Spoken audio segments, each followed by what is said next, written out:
Hello foodies, welcome to Swaharis channel. ఈరోజైతే మనం prepare చేసే ఐటెం ఏమనుకుంటున్నారు? వెజ్లో ఫిష్ కర్రీ స్టైల్లో అరటికాయ రా బనానాతో చేయబోతున్నాము. టేస్ట్ అద్దరిపోతుంది, మీరు ట్రై చేయండి. రైస్లోకి సూపర్ ఉంటుంది అంతే. ఫస్ట్ ఒక కడాయి పెట్టేసుకొని పోపు గింజలు, నెక్స్ట్ పచ్చిమిరపకాయ, ఆనియన్ కట్ చేసుకొని దూరగా వేయించుకోండి. 2 టమాటోస్ మిక్సీ పట్టేసుకోండి, ఆ గుజ్జు కూడా వేసేసుకోండి. నెక్స్ట్ 1 స్పూన్ కారము, 1 స్పూన్ సాల్ట్ తగినంత వేసుకోండి. చింతపండు గుజ్జు 1 కప్పు, నెక్స్ట్ వాటర్ కూడా 1 కప్పు వేసుకోండి. వేసుకున్నాక బాగా పులుసుని దగ్గరగా అవ్వనివ్వండి. ఉడుకుతూ ఉండగా కూర కొంచెంగా దగ్గర అవుతుంది.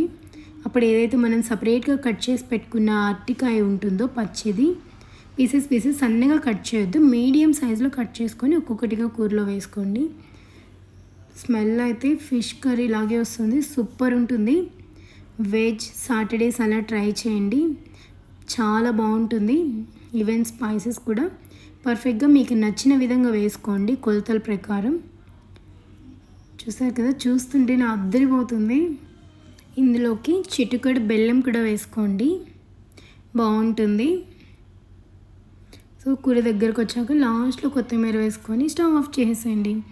రైస్లోకి రోటీలోకి సర్వ్ చేసుకోండి, సూపర్ ఉంటుంది. Thank you so much.